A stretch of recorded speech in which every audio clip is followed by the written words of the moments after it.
senantiasa dijabat Allah Subhanahu wa taala. Amin. Allahumma amin. Allahumma shalli wa sallim wa barik ala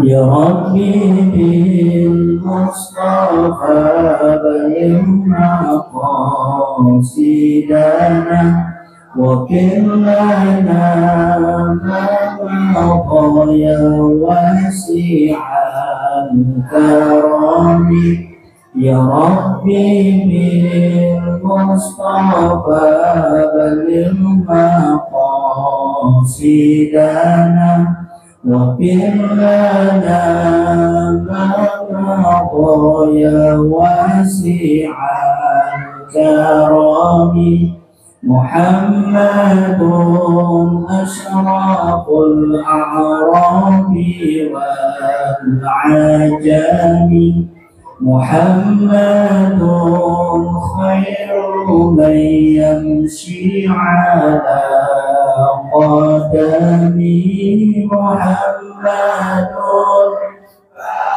sidul ma'rufi jami'uhum Muhammadun sahibul ihsani wal karami Muhammadun tajur lillahi qatibatan Muhammadun sadiqul ahwali wal kalimi Muhammadun sabitul misaqi hafidhuhu Muhammadun tayyibul akhlaqi wa syiyami Muhammadun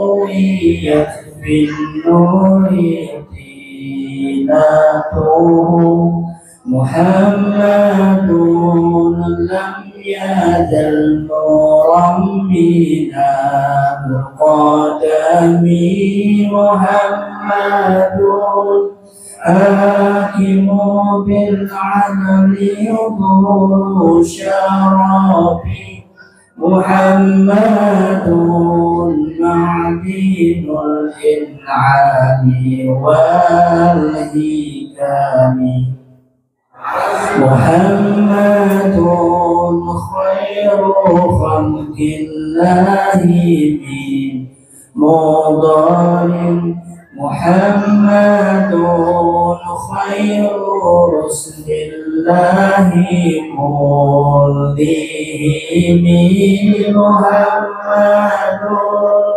dinuhu haqqun nadinu bihi Muhammadun qadmalan haqqan ala alami Muhammadun zikruhu rawhun li anfusina Muhammadun syukruhu fardun ala umami Muhammadun zinatud dunya wa bahjatuha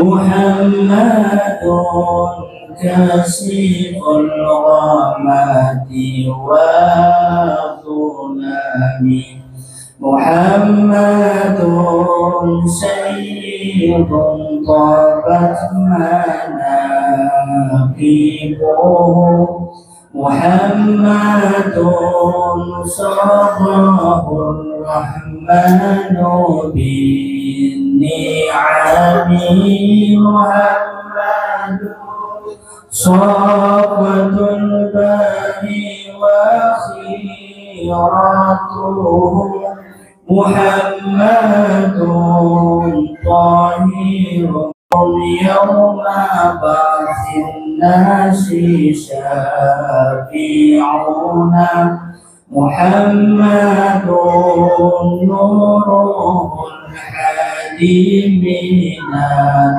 الظلام محمد قائم لله ظهور إمامي محمد مصطفى بلغ مقاصدنا واغفر لنا ما مضى يا واسع الكرم. اللهم صل وسلم وبارك على وعلى آله. نسألك يا من هو الله الذي لا إله إلا هو الرحمن الرحيم الملك القدوس السلام المؤمن المهيمن العزيز الجبار المتكبر الخالق البارئ المصور الغفار القهار الوهاب الرزاق الفتاح العليم القابض الباسط الخافض الرافع المعز المبين السميع البصير الحكم اللطيف الخبير الحليم اللطيف الغفور الشكور العلي الكبير الحفيظ المقيم الحسيب الجليل الكريم الرقيب المجيب الواسع الحكيم الودود المجيد الباعث الشهيد الحق الوكيل القوي المتين الولي الحميد المحسن المبدع المعيد المحيي المميت الحي القيوم الواجد الماجد الواحد الأحد الصمد القادر المقتدر المقدم المؤخر الأول الآخر الظاهر الباطن الوالي المتعالي التواب المنتقم العفو رؤوف مالك الملك ذو الجلال والإكرام المقسط الجامع الغني المغني المالك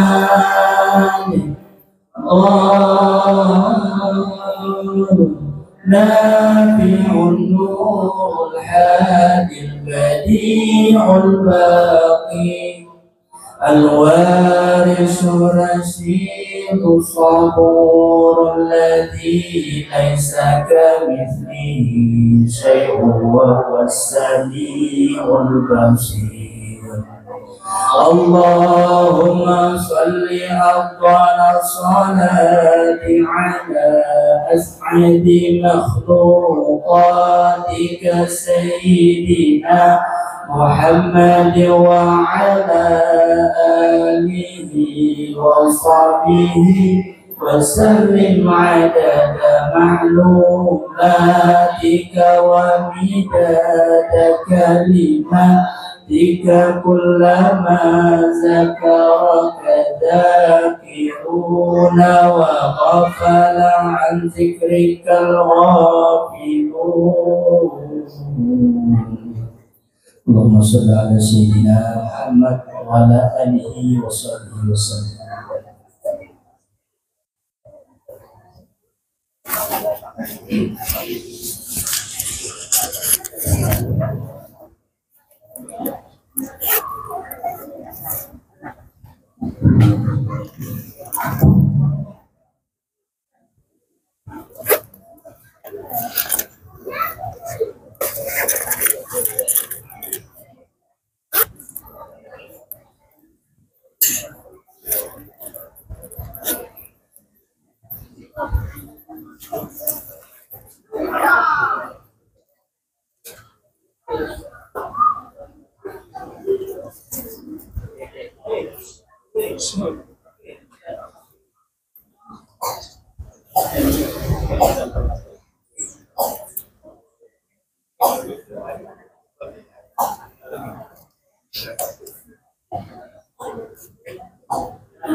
Oh ya. Ingin siapa? Betul.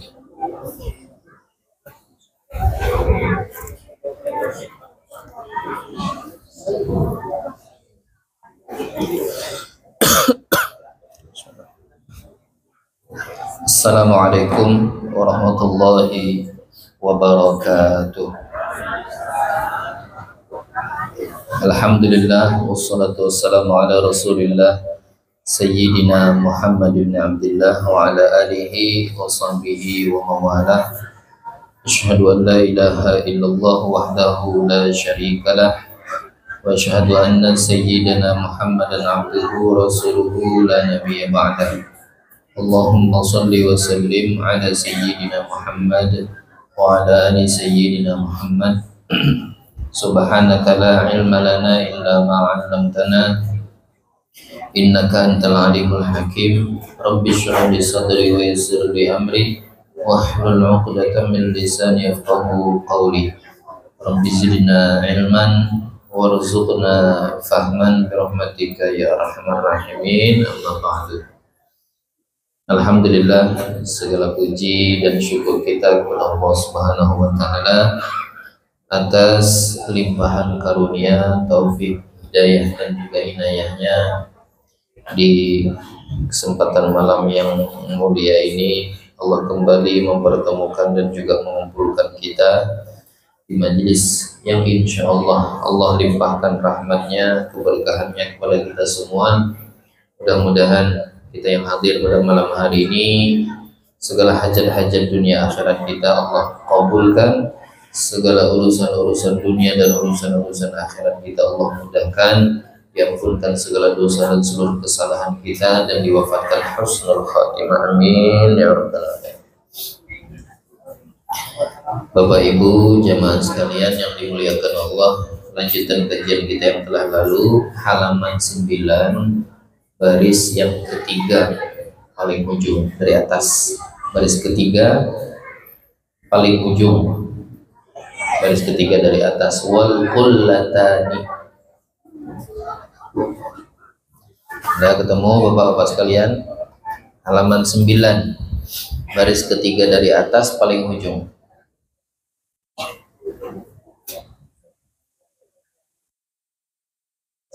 Bismillahirrahmanirrahim. Wal kullatani 500 ritrin bil Baghdadi takriban fala yadurru nuqsanu ritlaini wa yadurru nuqsanu aktsara wa qadruhuma bil musahati fil murabba'i dhira'un wa rub'un tulan wa ardan wa umqan wa fil mudawwari kal bi'ri dhira'ani umqan wa dhira'un ardan wa tahrumu taharatu bil ma'il musabbali lisyurbi Terjemahannya, dua kullah adalah kurang lebih sekitar 500 rital Baghdad. Artinya ini hitungan Baghdad. Maka tidak masalah kurang 2 rital. Namun bermasalah jika kurang lebih banyak atau dari 2 rital. Kadar 2 kullah memakai alat ukur untuk wadah segi 4 adalah 1/4 zira' dari segi panjang, lebar dan tinggi atau kedalamannya. Sedangkan untuk bangunan yang melingkar atau bulat seperti sumur, untuk kedalaman atau tinggi adalah 2 zira' dan lebarnya 1 zira'. Haram bersuci memakai air yang disediakan untuk minum. Titik, sampai situ dulu. Nanti kita lanjut lagi bahasan mereka. Bapak Ibu jamaah sekalian yang dimuliakan Allah, jadi malam hari ini kita membahas masalah air yang 2 kullah. Kalau bahasanya di fikih itu air yang sedikit berarti kurang dari 2 kullah, bila air banyak berarti air 2 kullah atau lebih. Ya kalau di bahasan masalah fikih airnya banyak berarti 2 kullah atau lebih. Oh, airnya sedikit berarti kurang dari 2 kullah. Nah, air 2 kullah itu untuk ukurannya, pertama kalau untuk ukuran Baghdad tadi disebutkan 500 rital. Kalau untuk rital Tarim, di Tarim 565 rital, bukan liter. Ini beda ukurannya. Rital namanya, nama ukuran. Jadi kalau Baghdad 500, kalau Tarim 565. Kemudian untuk ukuran air 2 kullah ini, pertama diukur dengan alat ukur atau wadah.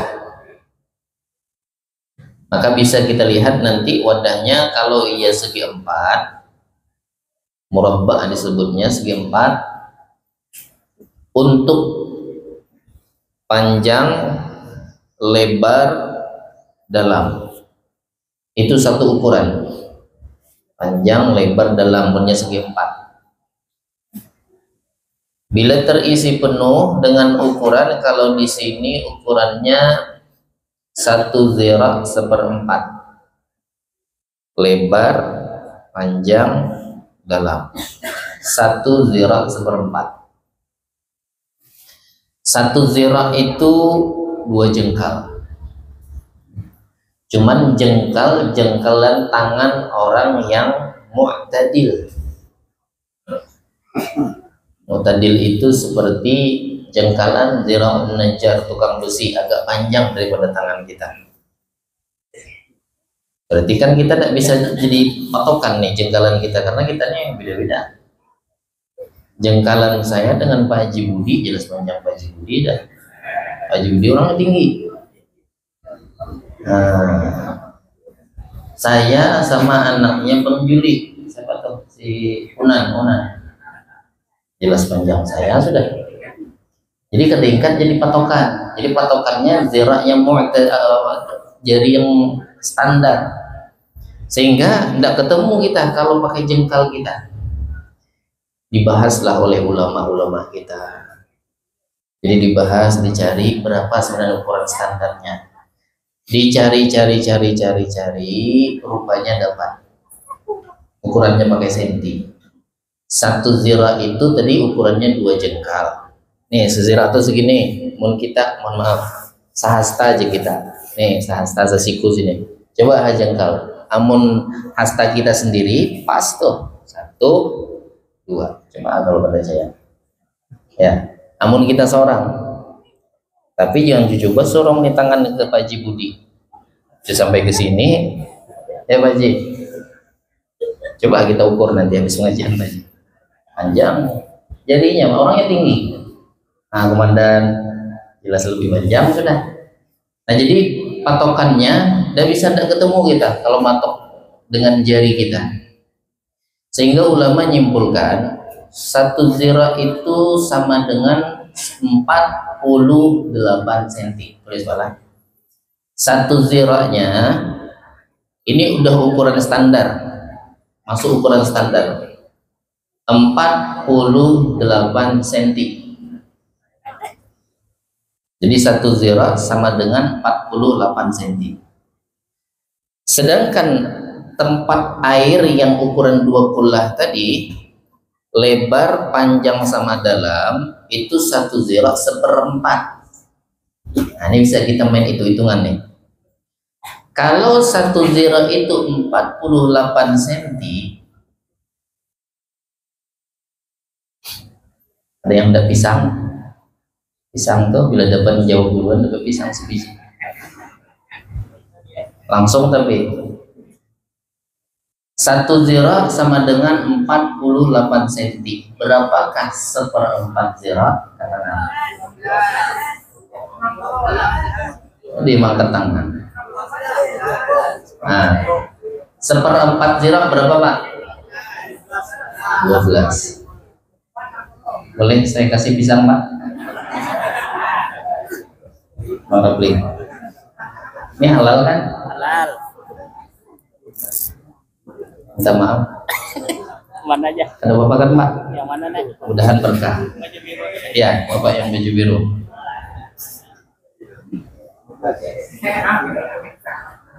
Ada lagi nih.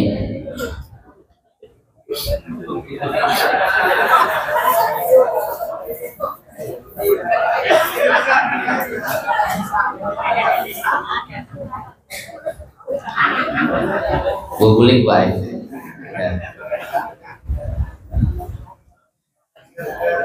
Nah, kalau satu zira seperempat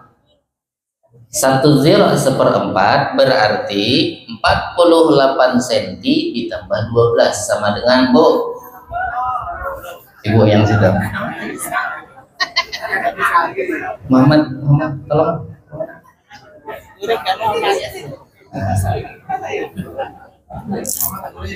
Tuh ibu yang sana tadi. Itu.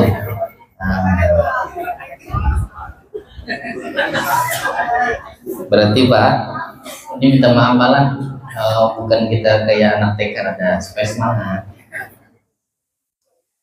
Jadi lebar, panjang, dalam itu satu zira seperempat. Kalau disentikan tadi sama dengan 60 cm. Jadi kalau bikin tempat air 60 cm lebarnya, kemudian panjangnya sama dalamnya, isi penuh. Nah, itu 2 bulan. Cuman kalau bikin jangan pas 60. Tingginya kah dilebihkan 70 supaya kalau air itu berkurang agak-agak sejari 2 jari masih aman. Artinya masih dihukumkan 2 bulan masih. Atau misalkan kalau tingginya 70 ketinggian, nah lebarnya dibesarkan, lebar atau panjangnya. Cuma kalau ukuran pas tadi 60, full airnya 2 bulan. Itu kalau persegi. Nah sekarang kalau misalkan bundar itu macam kayak sumur cincin lah. Orang dulu kan yang pakai anu tuh, pakai derek tuh. Nah, kalau bundaran sumur macam itu, untuk ukurannya terisi, artinya airnya cukup 2 kullah.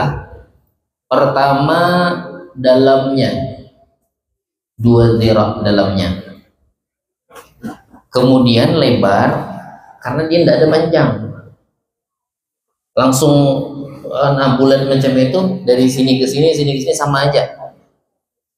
Dalamnya ke bawah itu 2 zira. Sedangkan bundarannya ya diukur dari setiap sisi. Apa ngarannya diukur setiap sisi itu? Nah, diameternya. Lain gini malah, lain dilingkar gini. Ini sini, ini ke sini sama.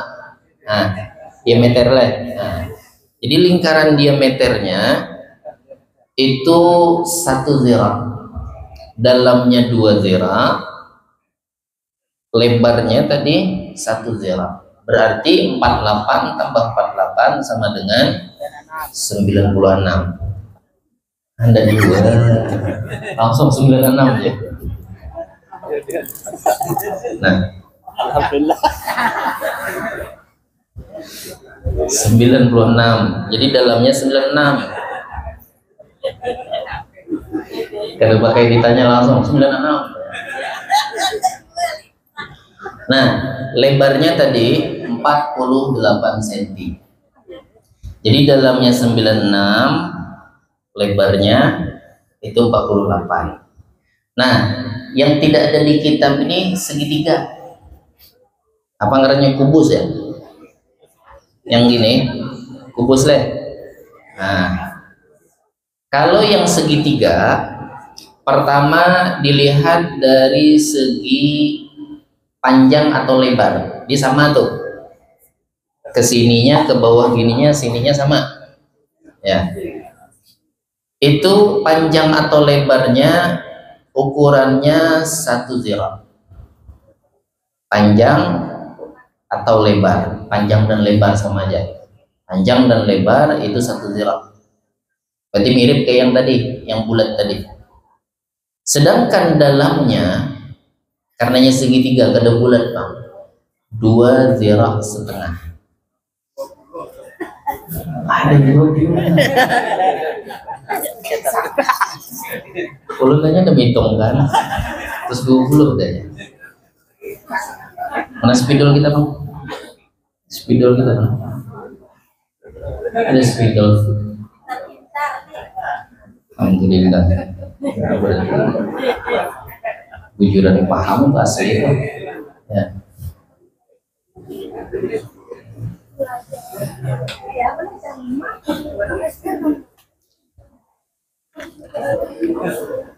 Ini mohon maaf kalau lingkarannya ulun bikinkan ada pas ya, gambarannya aja.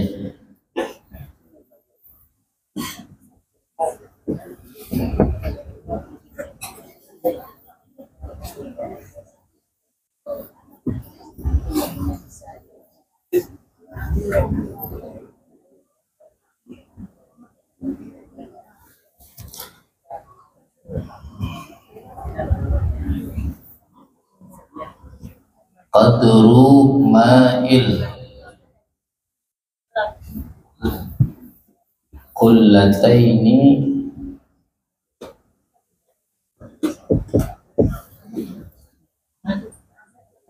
bil musahati. Ukuran air 2 kullah dengan musahah. Artinya ukuran kalau di apa, senti atau apa aja kita tadi pakai wadah. Pertama segi 4. Kita bikin sini segi 4. Ya mohon maaf kalau ada gambarnya kada pas. Untuk dalam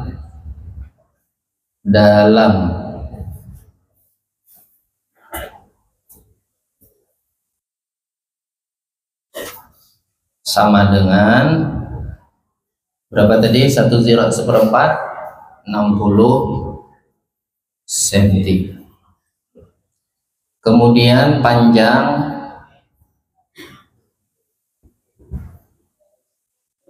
sininya lebar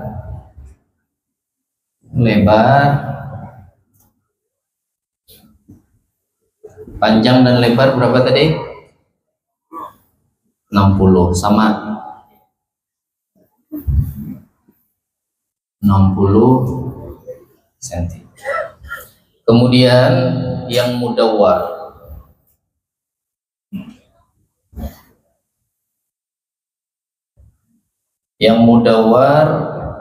dalam berapa tadi dalamnya? 96.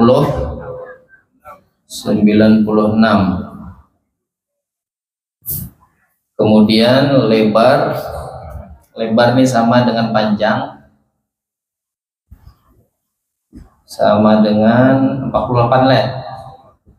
48.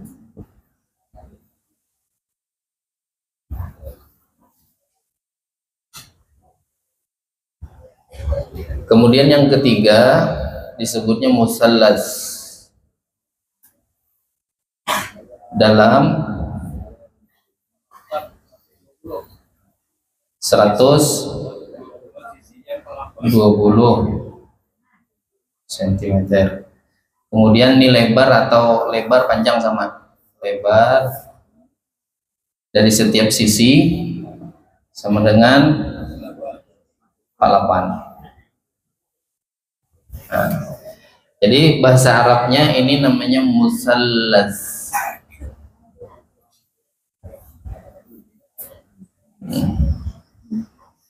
Musallas. Musallasun.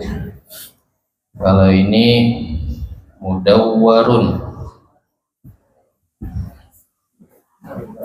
Kalau ini murabba. Nah, atau kita tulis terjemahnya segi tiga. Ini bundar. Murabba'un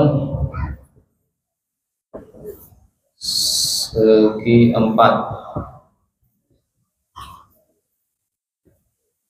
Nah, jadi qadru ma'i kullatin bil musahati, ukuran air yang 2 kullah kalau diukur pakai wadah, nah itu wadahnya segi 4, bundar sama segitiga. Tapi itu tadi kalau misalkan diisi dengan air penuh, berarti kan intinya mau kita hendak aman, lebihkanlah sedikit. Tak tinggi, tak lebar, ya yang dilebihkan supaya airnya kalau misalkan diciduk masih aman, artinya masih dihukumkan 2 kullah. Adapun air yang 2 kullah dengan kurang 2 kullah kemarin sudah kita bahas ya, masalah kalau kemasukan najis mudawwar bundar ya. Kalau kemasukan najis kurang dari 2 kullah dia sensitif, mau berubahkah sifatnya, mau tidakkah, langsung mutanajis. Kalau sudah mutanajis tidak bisa dipakai wudhu lagi, tidak bisa lagi dipakai untuk beristinja ya, karena hukumnya mutanajis sudah. Air yang terkena najis tidak bisa lagi mensucikan. Tapi kalau airnya 2 kullah atau lebih, walaupun masuk najis ke dalamnya, bila sifat di antara 3 sifat tidak ada berubah, bau, rasa, warna, maka masih aman ya. Bahkan untuk minum pun tidak masalah. Air hujan kita di penampungan cuman hanya 2 kullah ya, 2 kullah masuk, misalkan mohon maaf kayak tikus, kayak cecak, selagi 3 sifatnya tidak ada yang berubah, bau, warna, dan rasa, maka masih aman untuk dikonsumsi, diminum. Mau pakai istinja boleh, mau pakai nyuci baju boleh, mau buang najis silahkan, tidak masalah ya. Mau wudhu, mau mandi wajib, tayamum kayak debu dan seterusnya. Nah, ada lagi ulama kita nyimpulkan, kalau tadi kan ritel itu bukan ukuran kita, kalau kita pakainya liter. Kalau yang ahli di dalam literan air paham ukuran-ukuran wadah-wadahnya, oh ini isinya berapa liter, berapa liter. Untuk ukuran liter, kata Syekh Dr. Muhammad bin Ali bin Muhammad Ba'atiyah, 216 atau 217, beda 1. Ada yang bilang 216, ada bilang 217 liter. Jadi kalau 216 atau 217 ya, memang kita paham literan air, maka itu 2 kullah. Bapak tahu drum yang warna biru? Tahu Ibu drum yang warna biru? Nah itu berapa isinya? Berapa? 200. 220. Nah, 220 berarti 20 tuh. Yang biru yang tinggi itu. Kalau drum yang besi itu 220. Nah, berarti cukup tuh. Kan ada orang dulu kan itu dijadikan wadah air juga. Nah, itu kalau misalkan penuh berarti 220, berarti udah 20. Kalau sudah tahu literannya, walaupun kada dihitung pakai ini lagi tidak masalah. Kada lihat dia, yang penting airnya 216 minimal. Nah, itu ukuran 20. Jelas insya Allah Bapak Ibu sekalian, untuk air 20 insya Allah kita tahan lagi, kada bertanya lagi maksudnya ini air kita di rumah 20 kan kurang lah. Nah, bisa kita hitung lagi. Kalau kita paham liter, hitung literannya. Kalau ada ukuran pakai ini, kalau misalnya segi 4 atau bundar atau segitiga. Ya. Oke. Yang selanjutnya. Wa tahrumut taharatu. Di penghujung bab ini dijelaskan haram hukumnya bersuci bil ma'il musabbali lisyurbi. Haram hukumnya bersuci dengan air yang diwakafkan untuk minum. Namun di kita ulun pribadi belum pernah jumpa ada air khusus wakaf untuk minum. Nah, kalau di daerah Hadramaut itu banyak Pak, di pinggir-pinggir jalan. Makanya kalau orang sana tuh kalau berjalan kemana-mana tahan kadang bersama banyu, nanti wadahnya ada, atau kadang bawa wadah pun bisa. Karena jarak beberapa kilo itu kayaknya ada. Bila kita jumpa bangunan macam kayak kubah kecil di pinggir jalan, cuma kalau di sana bertulis ma'ul musabbal, tulisannya ma'ul musabbal, berarti air wakaf diminum tuh, wakaf dah, aman tuh. Di situ ada mesin airnya plus pendinginnya, pendinginnya bukan yang es yang kayak di atau apa kayak dispenser, cuman skalanya airnya banyak besar. Jadi kalau orang kemana-mana kada perlu lagi beli air, tinggal ambil air situ boleh minum. Nah, air yang wakaf khusus untuk minum seperti itu haram dipakai untuk wudhu, haram dipakai untuk istinja dan bersuci yang lainnya, karena ini khusus hanya minum aja.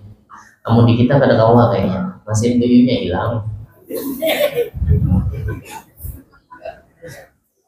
Bukan di wadah orang ramai itu Pak, kadang ada di tengah gurun tuh, kadang ada perkampungan di situ, cuman ada ma'ul musabbal tulisannya, air wakaf mungkin minum, aman ya. Paling gelasnya biasanya tulisan itu paling gelasnya berantai, mesin airnya di dalam ditaruhnya ya.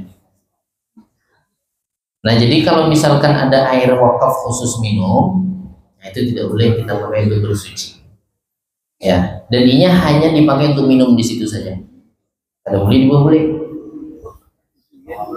Nah, ada boleh dibawa boleh. Makanya air itu biasanya hanya disediakan gelas itu, gelas plastik atau gelas stainless itu taruh di situ di lantai atau enggak di tali biasanya ya. Itu hanya boleh dipakai untuk minum. Makanya ini disebutkan karena yang ngarang kitab ini ulama dari Hadramaut, makanya yang di sana tuh yang disebutkan. Di sini kita entah kalau jamaah bapak atau ibu silahkan jumpai ada wakaf air, ada. Kalau yang di situ kan sebenarnya ada tulisannya tuh, kada boleh dibawa boleh, minum boleh ya.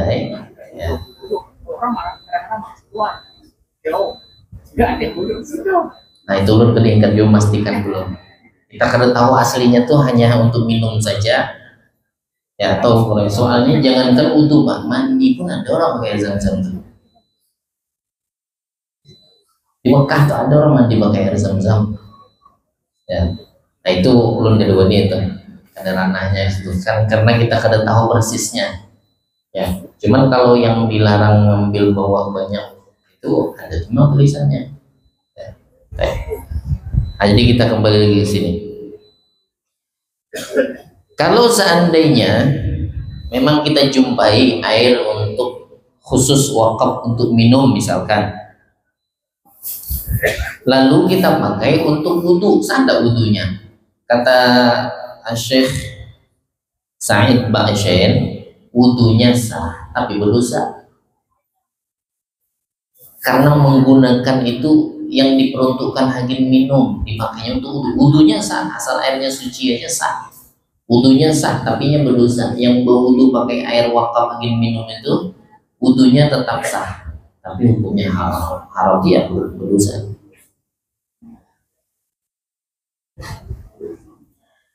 Atau kita tidak tahu, ini kita kada tahu nih, air ini wakaf untuk misalkan sama air masjid Pak, air masjid itu khusus untuk bersuci aja, wudhu misalkan, atau boleh dipakai untuk yang lainnya. Surau kan rata-rata wakaf tuh, wakaf sumur bor kan ya. Nah ini apakah air-air yang di masjid itu boleh kita pakai selain untuk bersuci, misalkan selain untuk wudhu, amun inya sudah memang terpampang bertulis di situ hanya untuk wudhu, nah itu tidak boleh. Kalau terpampang, maksudnya terpampang itu memang sudah jelas bertulis air ini wakaf khusus untuk wudhu, cuman kadang kita jumpai juga di masjid-masjid kita dan di surau-surau yang bertulis macam itu. Berarti kan kalau begitu kada boleh kita gunakan selain untuk wudhu. Untuk wudhu ini boleh, yang mandi tidak boleh, karena mandi itu lain lagi kisahnya. Nah, anggaplah sekarang kita tidak jumpai tulisan macam itu. Ada jemaah yang pernah jumpa di masjid atau di surau bertulis macam itu? Ada suah juga kan? Nah sekarang secara umumnya kada bertulis memang, tapi boleh tidak kita pakai mandi? Boleh tidak kita pakai selain untuk bersuci? Ambil banyunya yang tetap pas misalkan, kita parak ke rumah masjid, tanggaan masjid, ya buka kerannya pakai ember, bawa balik ke rumah, itu nyuci pakaian, ya. Jadi kata Syekh Sa'id Ba'syain, ini juga disebutkan di dalam kitab Fathul Mu'in, tadi dalam kitab I'anatul Talibin oleh Syekh Muhammad Syatta, murid dari Syekh Ahmad Zaini Dahlan, seperguruan dengan Tuan Guru Sapat. Jadi seperguruan dengan Tuan Guru Sapat, Syekh Muhammad Syatta ini. Kalau memang kita tidak tahu apakah ini wakaf hakim minum, atau misalkan kalau di surau atau di masjid apakah khusus untuk wudhu saja, sebab tidak ada keterangan, maka kita lihat ada tidak orang pernah melarang kalau air itu dipakai orang untuk mandi, yang dialirkan ke WC-WC masjid atau surau itu pernah tidak ada larangan? Itu disebutnya qarinah, ada tanda-tanda bahwa itu dilarang dipakai untuk mandi. Karena memang di sebagian tempat kalau untuk mandi ada memang yang dilarang. Nah kira-kira di masjid-masjid yang dekat rumah kita atau surau-surau ada enggak tanda-tanda, memang enggak ada tulisannya, misalkan bila pakai mandi bamuk anunya siapa, oh kaum masjidnya, nah berarti itu kalau boleh itu, berarti itu memang hanya diperuntukkan untuk wudhu saja. Atau misalkan ada yang bawa balik pakai jerigen, pakai ember mencuci, kira-kira ada enggak tanda-tanda larangan itu? Jadi kita hanya melihat tandanya aja, sebab kadang ada keterangannya, kecuali ada memang yang berwakaf tuh, bapak mewakafkan air ini sebenarnya kenapa? Pokoknya untuk kemaslahatan masjid kenapa kahnya itu umum, tapi di masjid aja kada boleh, tetap dibawa boleh.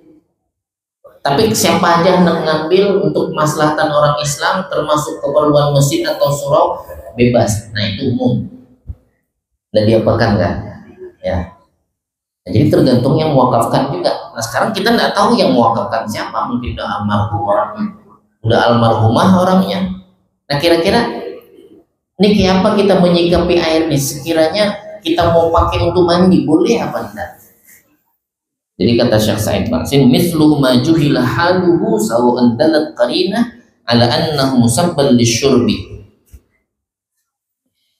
Kalau misalkan kita tidak mengetahui keadaan air tersebut, apakah air itu diwakafkan untuk tertentu, misalkan untuk minum saja atau untuk wudhu saja, maka kita bisa melihat dari qarinah. Qarinah itu tanda-tandanya. Biasanya orang pakai air itu untuk apa? Amun dipakai selain itu ada ndak yang menegur, yang kada membolehkan, yang menggerunung, menggerutu? Nah, kalau ada berarti itu dilarang. Sebab kita kada tahu seperti apa namanya yang dimaksud oleh si orang yang mewakafkan untuk apa sebenarnya. Ada lagi keterangannya. Kaumnya pun sudah meninggal juga yang menerima wakaf tadi. Nah, jadi yang ada ini misalkan yang melanjutkan aja lagi, udah tahu lagi-nya, udah tahu lagi udah air itu untuk apa sebenarnya, walaupun andaknya di masjid misalkan atau di surau. Nah, cuman wa yahrumu hamlu syai'in minhu ila ghairi mahallihi, haram hukumnya membawa air tersebut ke tempat lain. Berarti boleh illa li daruratin, kecuali karena darurat, uzur betul. Misalkan air yang diwakafkan untuk minum tadi, dia memang boleh untuk minum, tapi hanya minum di tempat, kan boleh boleh. Sebab kalau boleh kasihan kena yang belakangan, bisa jadi pas hendak minum bunyinya habis. Ya, yang belakangan karena gara-gara ada yang buatkan bikin tadi. Jadi tidak boleh, haram hukumnya dibawa balik. Kalau mau minum situ aja, kecuali karena darurat. Misalkan, ya, ini kehausan betul, jarak tempuh masih jauh, ini bakal kada jumpa air lagi di mana depan kayu. Mau kada mau masukkannya dalam botol untuk di jalan. Nah, silahkan, boleh, nggak masalah. Tapi kalau bukan untuk itu tidak boleh. Nah, jadi tadi untuk air, masalah hukum air, kecuali kalau memang wakafnya umum, ya boleh dipakai untuk apa saja. Makanya mau kita mewakafkan, bagusnya lagi untuk kemaslahatan umat Islam. Walaupun wakafnya di masjid, jadi mau ada yang terbawa ke rumah amannya, ya artinya dah saya wakafkan untuk kemaslahatan orang Islam. Ya, asal jangan pakai apa nyambung pipa. Yang di masjid disambungnya pipa, mentang-mentang diwakafkan umum. Maksudnya kalau lagi mandi boleh, untuk wudhu boleh, dipakai untuk istinja boleh, ya. Kalau memang perlu untuk minum ya silakan. Jadi umum aja. Yang penting untuk kemaslahatan, untuk kebaikan orang Islam, ya. Jadi jangan saya wakafkan air ini misalkan hanya untuk wudhu. Dengan mandi orang pakai baju itu haram jadinya, karena penyalahgunaan kada sesuai dengan amanah wakaf si wakifnya, orang yang wakafkan. Dah selesai masalah air. Kemudian kita lanjut ke pasal yang berikutnya, halaman 10. Nah, ini pasal fil ijtihad. Ijtihad. Faslun fil ijtihadi, pasal tentang ijtihad atau berusaha tahu. Lain tahu lawanan tempe, lain berusaha mencari tahu, itu ijtihad. Idza ishtabaha alaihi tahirun bimutanajjisin ijtahada wa tatahhara bima dhanna taharatahu bi'alamatin walau a'ma, wa idza akhbarahu bitanjisihi thiqatun wa bayyana sababa aw kana faqihan muwafiqan i'tamadahu. Kita baca terjemahnya, baru dijelaskan.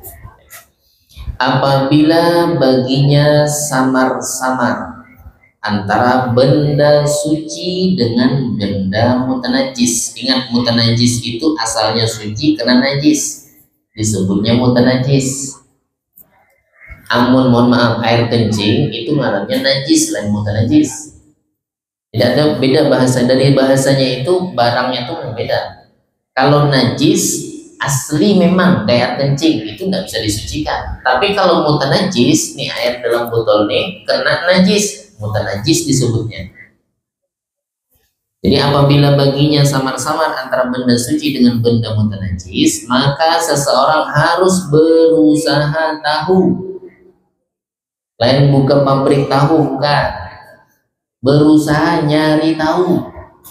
Lalu menggunakan air yang dianggapnya suci melalui suatu pertanda. Meskipun orang tersebut buta. Apabila ada seorang yang terpercaya memberitahunya bahwa benda tersebut najis dan ia menjelaskan sebab najisnya, atau ia mengatakan hal itu secara mutlak dan ia adalah pakar fikih yang sama mazhabnya, maka ia harus berpedoman padanya. Jadi saya minta satu, kita bikin contoh air satu kan dua lah, kita mampu lah.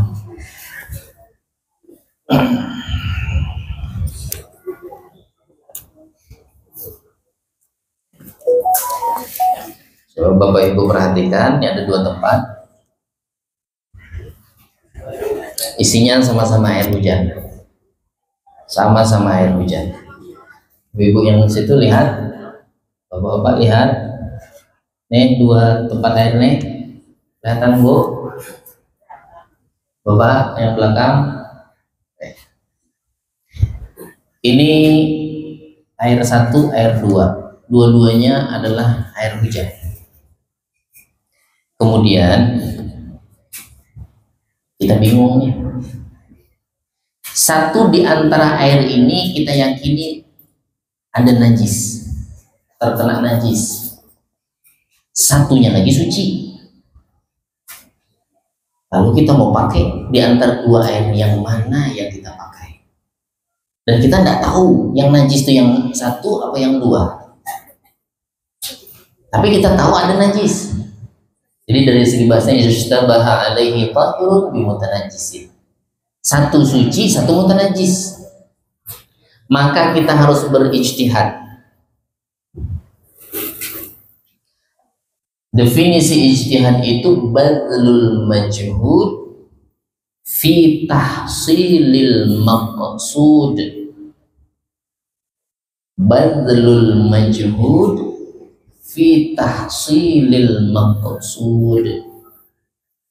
Mengarahkan kemampuan kita untuk cari tahu tentang mana air itu yang suci. Kalau definisi tadi terjemahnya badlul majhud, mengarahkan kemampuan kita untuk menghasilkan yang kita maksud. Yang kita maksud ini air suci nih. Kayak apa caranya berijtihad? Ini caranya berijtihad. Pertama yang bisa kita ijtihadkan itu kalau wadah airnya lebih dari satu, itu syaratnya. Amoninya banyunya sulting aja. Ya. Ada kan, mohon maaf, orang-orang di daerah-daerah di kampung-kampung dulu kan apa namanya, kamar mandinya kan masih di terpisah di luar rumah. Kayak kita di kebun dulu kan. Jadi kamar mandi bersumur, di dalam tuh ada ember, kedua pintu, pintunya paling terpal. Masuk anjing ke dalam tuh, ya masuk anjing, keluar anjing tuh basah sininya. Wadahnya syuting dari banyu, itu jangan diijtihadkan lagi, pasti najis sudah, itu pasti najis. Nah sekarang di dalam kamar mandi itu wadahnya dua, masuk anjing dalam tuh, keluar anjing tuh basah sininya, jelas habis minum anjingnya. Lah kita bingung yang mana nih yang bekas diminumnya. Berarti kan kalau yang bekas minumnya mutanajis. Karena mungkin anjing itu mengacau keduanya. Kita yakini pasti anjingnya sudah minum di salah satu dua tempatnya. Maka di antara dua wadah ini ada yang boleh masih kita pakai untuk bersuci, ada yang tidak boleh lagi. Untuk menghasilkan supaya kita dapat hasil dengan sangkaan kuat, bukan yakin. Kalau yakin itu pakai CCTV, yakin. Maksudnya CCTV kan kelihatan, oh ini yang dijilatnya, yakin. Ini tidak ada CCTV, berarti hanya sangkaan kuat. Bila sudah muncul sangkaan kuat, nih yang nomor 1 yang dijilatnya, berarti yang nomor 2 ini masih suci, ini aja yang dibuang. Kayak apa caranya mendapatkan hasil itu? Pertama, kita harus cari tanda-tandanya dulu. Jadi syarat yang pertama, wadahnya lebih dari 1. Itu boleh diijtihadkan, namun wadahnya seperti ini jangan diijtihadkan lagi, udah yakin itu pasti itu yang dijilatnya. Jadi syarat yang pertama, wadahnya lebih dari 1. Syarat yang kedua, dua-duanya air ini tadinya suci. Dua-duanya suci. Maka tadi saya contohkan, ini air hujan, isinya ini air hujan, sama pada suci. Itu syarat yang kedua. Jadi syarat pertama tadi tempatnya lebih dari 1. Syarat yang kedua, aslinya air itu suci kedua-duanya. Kemudian syarat yang ketiga, ada tanda-tandanya. Ini untuk menghasilkan mana air yang suci, mana air yang tidak suci. Ada tandanya. Misalkan memang kita melihat anjing keluar dari kamar mandi, langsung kita buru-buru ke kamar mandi karena kita tahu di dalam itu ada 2 wadah misalnya. Perhatikan aja. Air itu sudah tidak bergerak lagi karena bergelombang lagi. Namanya masih bergelombang kan kelihatan. Cuman ada 1 wadah yang berbekas. Kayak naik airnya, bekas kan bekas tuh. Kalau wadah yang hitam itu bisa kelihatan. Berarti bilanya bergerak, ada bekas bertanda tuh berarti air itu tadinya bergerak tuh. Berarti ini itu dikesampingkan. Yang bekas air yang ada tanda-tanda bergerak itu dikesampingkan. Karena ini disangkan dengan sangkaan kuat, ini yang bekas dijilatnya. Sebab air ini bekasnya bergerak tadi, ambil air ini. Walaupun kada yakin 100%. Maka ini yang suci, ini yang mutanajis. Tapi harus ada tandanya tadi. Ayakuna lil alamati fihi majadun ayyumkinu ma'rifatul tahir minal mutanajis. Ay ma'rifatu yahulu min alladhi yahrum bi alamatin. Fa idza lam yakun fala yajuzul ijtihad. Ka anishtabaha mahramuhu bi ajnabiyyat mahsurat fala yajuz lahu an-nikah min ihdahunna. Tapi kalau tidak ada tandanya, tidak bisa diijtihadkan. Misalkan kita memang nengok apa namanya basah ya, cuman kadang kita belum kadang fokus ke situ. Nengoklah anjing keluar dari kamar mandi tadi basah, sini habis minum, habis itu kita biarkan. Ya, setelah berlalu waktu sejam 2 jam, pas kita hendak wudu baru kita tinggal, astagfirullahaladzim, ini tadi bekas jilat anjing nih. Kita tengok udah ada lagi tandanya, hilang sudah.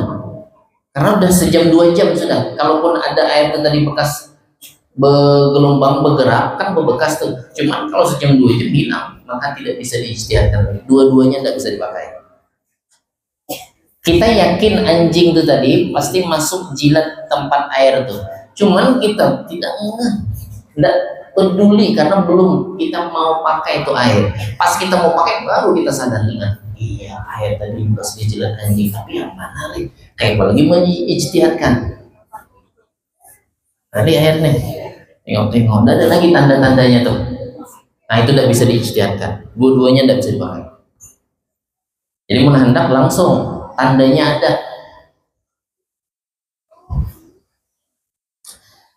Dicontohkan oleh ulama, kalau ada di satu kampung perempuan di kampung itu ada satu mahram kita. Mahram kita tuh misalkan, mohon maaf, saudara sesusuan.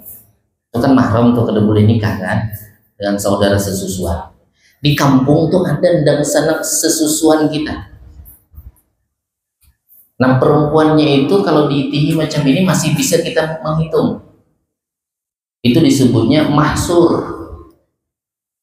Maka bila kita kada tahu, kada ingat lagi siapa nih perempuannya, ada ndang sanak sesusuan di sini, maka semua perempuan yang di kampung itu kada boleh dinikahinya. Karena jangan-jangan nanti menikahi perempuan yang memang mahramnya. Kecuali kalau jumlahnya banyak, beribu perempuan di kampung tuh, nah itu boleh nikah dengan salah satu di antara mereka. Tapi kalau misalkan jumlahnya kada banyak, ada 20, 30 misalkan, tapi kita yakin di situ ada mahram kita, ndang sanak sesusuan. Kalau ndang sanak kandungan kada mungkin kada ingat. Tapi kalau ndang sanak sesusuan bisa aja kita lupa. 20 tahun yang lalu kayak apa sudah bentuk wajahnya tidak pernah jumpa. Tapi di situ dipastikan ada saudari sesusuannya, maka dia tidak boleh menikah dengan perempuan yang ada di kampung tersebut. Fala yajuzu lahun nikah min ihdahunna. Jadi sama kayak air tadi, tidak bisa diijtihadkan kalau misalkan tandanya kada ada lagi. Apa tandanya? Kalau tadi ada juga bergerak-gerak. Atau misalkan ada tanda yang lain, ya, anjing tuh kakinya basah keluar dari kamar mandi. Nah, tadinya belicak betisnya. Tengok ada enggak yang kotor? Nah, itu mungkin bisa juga walaupun sudah berlalu beberapa jam. Tapi kalau yang hanya cuma gerak tadi tidak bisa, kalau udah lama hilang tanda itu. Kemudian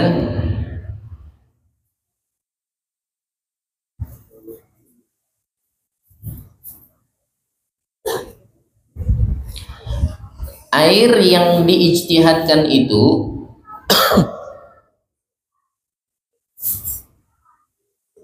antara air yang suci dan air yang suci.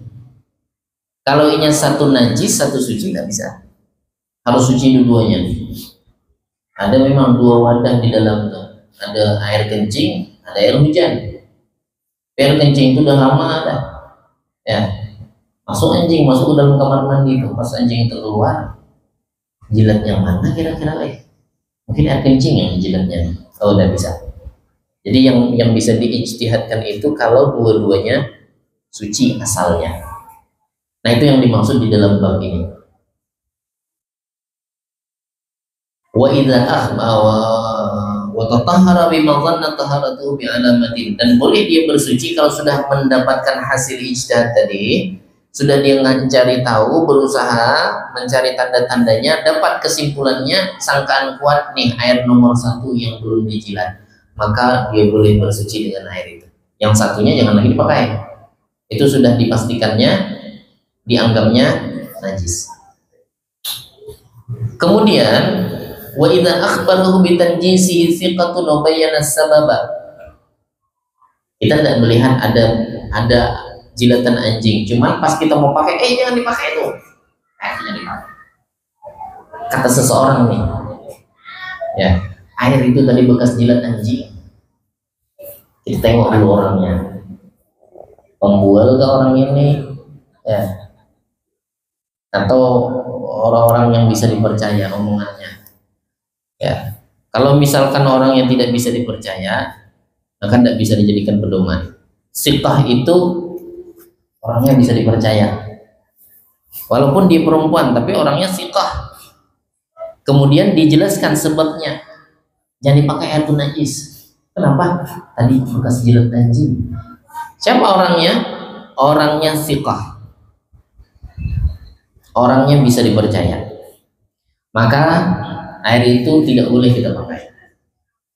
Cukup dengan kabar darinya, atau yang ngabarkan itu orang yang ngerti hukum fikihnya, faham betul dan semadzhab dengannya. Jangan lagi dipakai air itu, ya, air itu najis, sama-sama mazhab Imam Syafi'i. Kenapa? Sebab bekas jilat anjing. Tapi kalau yang ngasih tahu tuh beda madhab, yang ngasih tahu ya misalkan ulama madhab Imam Syafi'i, tapi yang dikasih tahu Imam Malik, madhab Imam Malik. Imam Malik mengatakan anjing itu tidak najis kecuali kalau udah mati. Anjing itu mati baru najis. Najisnya pun najis biasa, tidak pakai 7 kali cuci. Kalau ada orang meluk anjing, megang anjing, justru kandanya ada cuci kan? Ya, mungkin madhabnya madhab Imam Malik. Jadi kalau yang ngasih tahu itu madhabnya sama dengan kita, artinya sama-sama mengatakan bahwa itu najis, kita pun meyakini najis, ya. Maka kita wajib ikut apa yang disampaikannya. I'tamadahu, maka kita harus berpegang atau ikut berpedoman pada apa yang telah diucapkannya. Tapi kalau yang ngasih tahu tuh misalkan tadi orangnya fasik itu artinya ya bisa pelaku dosa besar, bisa terus menerus melakukan dosa kecil, atau orang yang kesehariannya itu banyakkan dosa, banyakkan maksiat daripada taat, itu fasik. Ya. Lawannya adil, nah itu tidak bisa dipercaya. Tapi kalau misalkan orangnya adil, bukan pelaku maksiat terus menerus, bukan pelaku dosa besar, kesehariannya lebih banyak taat daripada maksiat, maka bisa dipercaya. Itu yang dimaksud dengan fiqh. Faslun wa yahrumu isti'mal lawaniz zahabi wal fiddah. Pasal tentang wadah, keharaman nanti memakai wadah yang terbuat dari emas dan perak. Ya, jadi gelasnya emas, gelasnya perak. Insyaallah untuk kajian yang berikutnya ini akan kita lanjutkan setelah Rabiul Awal. Ya, jadi untuk kajian kita malam hari ini kita cukupkan sampai di sini. Lanjutannya insyaallah Rabiul Tsani. Ya. Boleh. Waalaikumsalam warahmatullahi wabarakatuh. Bicara masalah ayat setiap Betul. pertanyaannya, kita yang mengambil ayat itu adalah Katakanlah kita berwudu, tentu menggunakan air itu. Pertanyaannya, berapa batasan yang wajib kita lakukan? Apakah termasuk puas-puasnya? Karena keran itu sepanjang sendirian dibuka pasti deras. Kalau berkawan kurang. Nah, batasan kita mau pakai air wakaf itu seberapa? Kalau liternya memang tidak disebutkan, ukuran liter tidak disebut oleh ulama. Tapi kalau batasannya tidak lebih dari 3 kali. Dan untuk buka keran itu sebenarnya kadang mesti juga kanalnya keran itu dibuka seluasnya. Kalau bisa pipanya bukanya, ini air tuh kurang. Itu sudah israf. Makruhuha fil ma'i haitsu asrafa walau minal bahril kabiri iltarafa.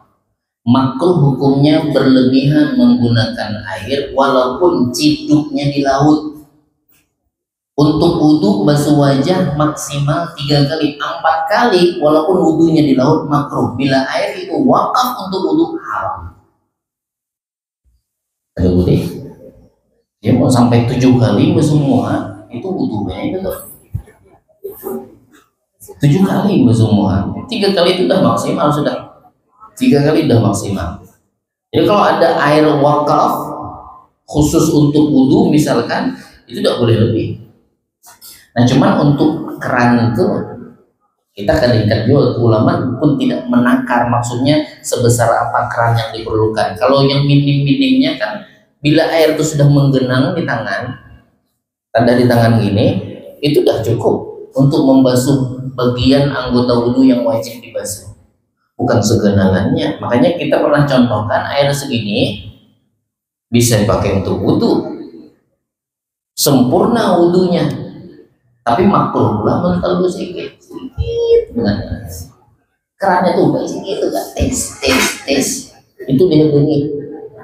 Mulai orang azan salam orang belum telah wudhu, tapi takut anda mau bazir terlalu belanda yang sedang lah.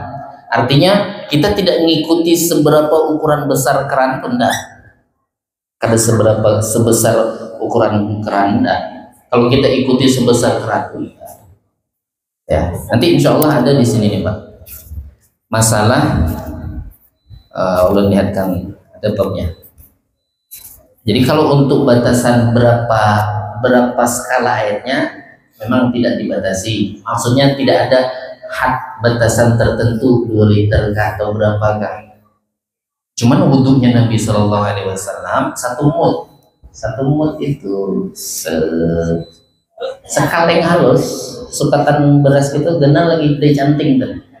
Itu 1 mut. Amun muat beras 7,5 on itu udah lebih. Berarti halus kan? Itu wudhunya Nabi udah sempurna sama sunnah-sunnahnya. Mandinya Nabi 1 sak 4 mut 4 canting. Amun kita mesti betis bener ini hanya. Belum lagi betul Pak, betul tuh pertanyaan Bapak tuh. Pak buka keran besar bepandiran orangnya. Pakai pengajian malam tadi itu. Ini wudhu subuh nih kisahnya. Banyak tuh. Ya. Di sini aja minggu malam tadi itu terakhir ya. Rabiul akhir pulang. Ya, hanya di tengahnya dulu. Ya bersama belum datang. Maka sudah datang belum? Pandiran keran berbuka, hati-hati bila itu wakaf bisa jadi haram.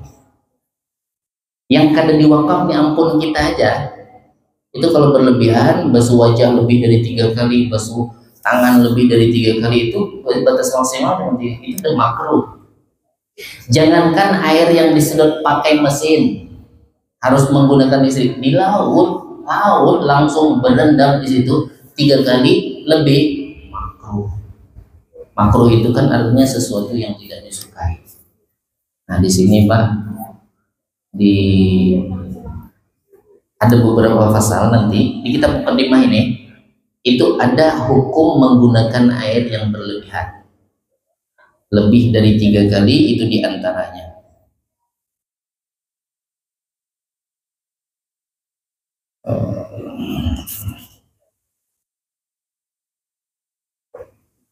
bila air itu khusus diwakafkan untuk bersuci, misalkan kayak wudhu tadi Pak, haram hukumnya.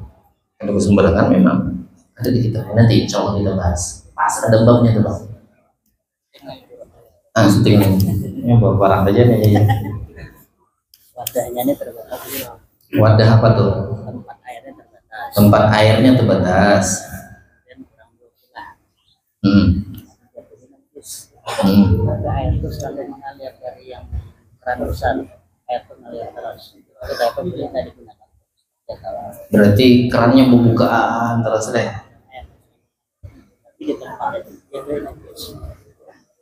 Kalau ini ulun sebenarnya suwahyu mendengar. Jadi tanyanya gini Bu, kita punya ember, ya kita lawas mau lagi hanya ketemuan nih. Maksudnya kajian ini apa kita agak jauh dulu tanya. Ini kita punya ember di kamar mandi, gayung cat yang apa isu kan namanya. Nah itu kan paling 20-30 liter isinya. Jadi ada yang memahami begini, kita buka aja keran tuh, jadi biarkan dia meluber, ya, melimpas, lalu dihukumkan air mengalir. Kalau persis jawaban ini di kitab belum jumpa, ya.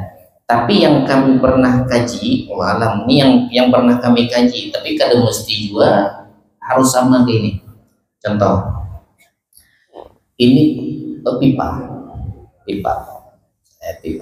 pipanya panjang dari sini sampai Pulau Palas, cuman segini, sepergelangan tangan aja, ya sepergelangan tangan. Itu bila ada najis di muara sini, sangkut tikus mati, kan bangkai itu hukumnya najis. Pas di muaranya, maka setiap air yang melewati bangkai tikus ini sepanjang sampai Pulau Palas sana najis, walaupun yang ngalir. Jadi orang yang ngambil di sini, ini di muaranya ada sangkut. Kebetulan ada jaringnya di sini, jadi nggak bisa sampah. Pas pula bangkai ini yang semuanya nih sampai Pulau Palas sana hukumnya najis. Kecuali kalau masuk ke dalam rumah, Bang Rapli, Di dalam rumah, di kamar mandi Bang Rapli ada penampungan bak air, bukannya keran di kamar mandi, isinya 2 kula 60 persegi full, itu suci. Tapi bila dimasukkan ke dalam wadah yang kurang dari 2 kula, tetap najis. Karena sepanjang alirannya sampai Pulau Palas sana, atau sampai ke Rumbai, tanggung pula Pulau Palas, sampai ke Rumbai, misalkan air PDAM, ya, tapi di muaranya ada najis. Itu kalau pipanya halus kayak atau sepaha gini, ya, itu tetap hukumnya sepanjangan najis. Walaupun tidak berubah warna, rasa, bau, karena itu tergolong masih air sedikit. Tapi bila sudah tertampung ke dalam air yang banyak, bila sudah wadahnya itu ganal, cukup 2 kula, tidak berubah warna, rasa, dan bau, maka hukumnya suci kembali. Segitu paham, Bang? Berarti muninya di wadah halus itu, walaupun yang ngalir tidak bisa juga ngalir, tapi wadahnya halus, masih tergolong air sedikit. Nah, wallahu alam, kalau ada pendapat ulama yang lain, mungkin saya belum sampai ke situ, tapi yang kami pernah tahu, yang kami pernah kaji seperti itu, ya. Jadi walaupun pipanya itu kalau dikumpulkan airnya bukan 2 kula lagi, ribuan kula, tapi dalam pipa yang kecil, berarti sama tadi tuh embernya tuh halus, tidak menampung air 2 kula, maka tidak bisa mensucikan. Ibu-ibu dia mau tanya satu lagi, jadi pas 3. Jadi ganjil atau bapak-bapak? Ada lagi? Waalaikumsalam. Soal yang air di kamar mandi tadi, kita kan berpendapat bahwasannya ada air yang 2 ember atau 1 ember tadi diminum oleh anjing. Kita tidak melihat, ada yang melihat tadi kita kenal sebagai pembohong. Nah, tapi bagaimana kita melihat ini bahwasannya dia memang betul-betul melihat. Bagaimana kita meyakininya? Maksudnya kita meyakininya ini betul-betul melihat.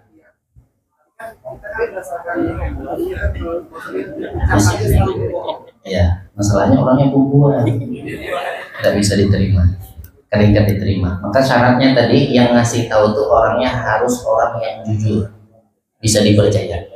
Walaupun yang kedua ini wan bapak, misalnya. Ya, perasaan kita akhirnya kedua mungkin bubuan ulun nih, kedua, tapi orang tuh mau terkenal pembuat, tidak bisa diterima tetap. Karena biasanya, ya, walaupun di waktu-waktu cuman kita udah terkenal. Mohon maaf kalau ada gelar yang sama, gelarnya utuh buat, kedengarannya itu. Ya, kalau ada yang bergelar itu bukan itu yang saya maksud. Misalnya, saking pembualnya, asal pandirnya bualinya, ya. Jadi kada bisa Pak. Tetap harus orangnya yang bisa dipercaya. Tapi perasaan kita kayaknya ini bujur melihat. Syaratnya kurang masih. Syaratnya yang ngasih kabar itu orangnya harus bisa dipercaya. Salah satunya itu tadi, kada pembual orangnya. Ya. Mudah-mudahan ada manfaat dan barokahnya.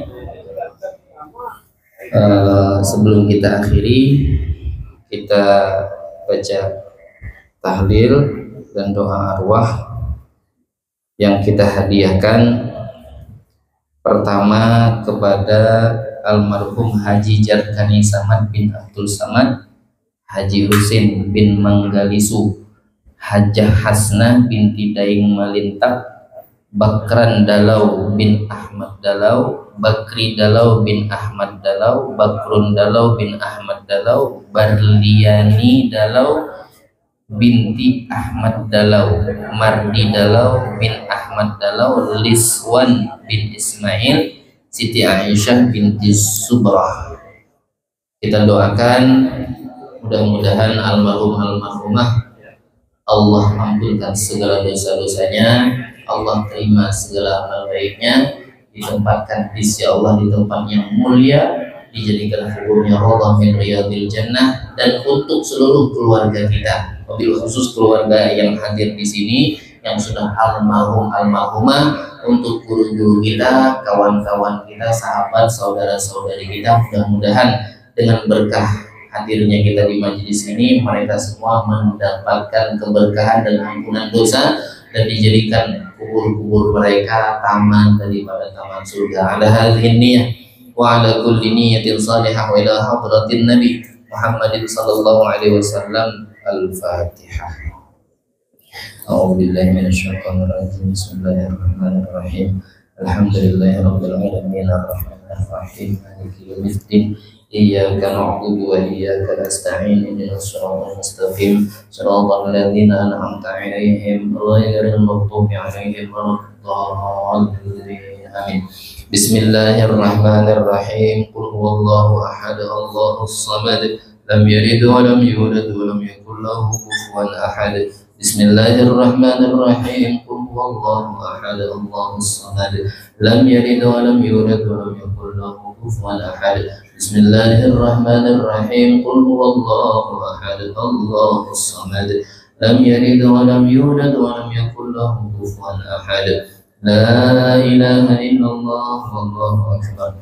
Bismillahirrahmanirrahim. Qul a'udzu birabbil falaq min syarri ma khalaq wa min syarri ghasiqin idza waqab wa min syarri an-naffatsati fil 'uqad wa min syarri hasidin idza hasad. La ilaha illallah, wallahu akbar. Bismillahirrahmanirrahim. Qul a'udzu birabbin nas, malikin nas, ilahin nas, min syarri waswasil khannas alladzi yuwaswisu fi sudurin nas minal jinnati wan nas. La ilaha illallah, wallahu akbar. Bismillahirrahmanirrahim. Alif lam mim. Dzalikal kitabu la raiba fihi hudan lil muttaqin الذين يؤمنون بالغيب ويقيمون الصلاة ومما رزقناهم ينفقون والذين يؤمنون بما أنزل إليك وما أنزل من قبلك وبالآخرة هم يوقنون أولئك على هدى من ربهم وأولئك هم المفلحون وإلهكم إله واحد لا إله إلا هو الرحمن الرحيم الله لا إله إلا هو الحي القيوم لا تأخذه سنة ولا نوم له ما في السماوات وما في الأرض من ذا الذي يشفع عنده إلا بإذنه يعلم ما بين أيديهم وما خلفهم ولا يحيطون بشيء من علمه إلا بما شاء وسع كرسيه السماوات والأرض ولا يؤوده حفظهما وهو العلي العظيم. صدق الله العظيم. أفضل الذكر فاعلم أنه لا إله إلا الله، لا إله إلا الله، لا إله إلا الله سيدنا محمد. لا إله إلا الله، لا إله إلا الله، لا إله إلا الله، لا إله إلا الله، لا إله إلا الله، لا إلا الله، لا إله إلا الله، لا إله إلا الله، لا إله إلا الله، لا إله إلا الله، لا إله إلا الله، لا إله إلا الله، لا إله إلا الله سيدنا محمد رسول الله. اللهم صل على سيدنا محمد، اللهم صل عليه وسلم. اللهم صل على سيدنا محمد يا رب صل عليه وسلم. سبحان الله وبحمده، سبحان الله وبحمده، سبحان الله وبحمده، سبحان الله وبحمده، سبحان الله وبحمده، سبحان الله وبحمده، سبحان الله وبحمده، سبحان الله وبحمده، سبحان الله وبحمده، سبحان الله العظيم وبحمده. اللهم صل على حبيبك سيدنا محمد وعلى آله وصحبه وسلم. اللهم صل على حبيبك سيدنا محمد وعلى آله وصحبه وبارك وسلم أجمعين.